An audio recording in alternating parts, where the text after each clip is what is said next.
அங்க நடங்க, நடந்து வாங்க.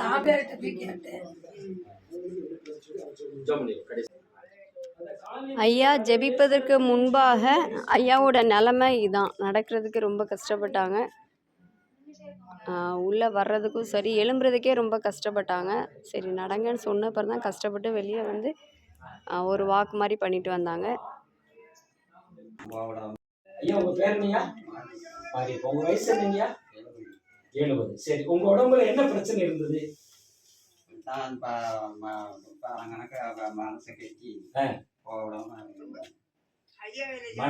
மனசை கட்டி போட்ட மாதிரி ஆகி போச்சு. சரி, அடுத்து என்ன பிரச்சனை இருந்துச்சு? அடுத்து இப்படித்தான் கால் வலி, உறக்கம் கிடையாது. நைட் எல்லாம் உறக்கமே கிடையாது. சரி, அப்போ படபடப்பு வருமா? ஆமா, அது தழுத மாதிரியே வரும், கீழே தள்ளுற மாதிரியே இருக்கும். சரி, நடக்கும்போது எப்படி எல்லாம் இருக்கும்? நடக்கும்போது வலிதான், எங்கன்னு மட்டும் தழுவுன்னு தெரியாது, கீழே தள்ளுற மாதிரியே இருக்கும். அப்போ முட்டி வலி இருக்குமா? ஆமா, முட்டி வலி இருக்கும். அப்போ உடம்புல ஏதோ ஒன்றும் இருந்துச்சு இல்லையா? சரி, அப்போ நாங்க ஜெபம் பண்ணும்போது என்ன நடந்துச்சு? இப்போ உங்க உடம்பு எப்படி இருக்கு? தலைவல அந்த படபடப்பு மாறிடுச்சா? மாறிடுச்சு. அந்த மன உளைச்சல் மாறிடுச்சா? உடம்பு இப்போ ஃப்ரீயா இருக்கா? முத மாதிரி இருக்கா? இப்போ இப்போ எப்படி இருக்கு? நல்லா இருக்கு. இப்ப நடந்தீங்க இல்ல, இப்ப அந்த முட்டி வலி இருக்கா? ஐயா லேசா இருக்கிறதுக்கு இப்போ இருக்கிறதுக்கு முட்டி வலி இப்ப எப்படி இருக்கு? நல்லா இருக்கு. இதைத்தான் கேட்கணும். ஏசப்பா உங்களுக்கு சோம் கொடுத்தாரா இல்லையா நாங்க தெரிஞ்சுக்கணும்ல. முத இருந்ததுக்கு இப்ப இருக்கிறது முட்டி வலி இருக்கு, மாற்றம் இருக்கா? இருக்கு. அப்போ உங்க உடம்பு நல்லா ஃப்ரீயா இருக்குல்ல?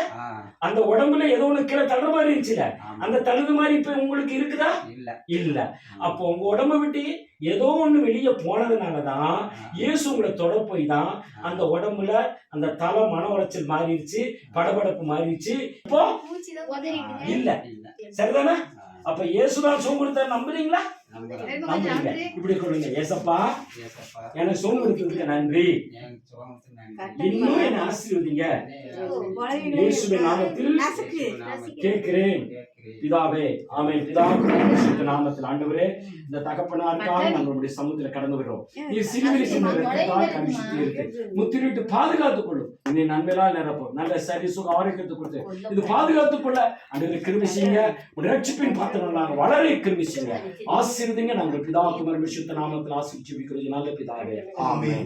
ஆமென். ஆமென். ஆமென். சோத்திரமா ஐயா, நன்றி. அவ்வளவுதான். வார வாரம் இப்ப இருந்தாதான் பாதுகாத்துக் கொள்ள முடியும். சரி,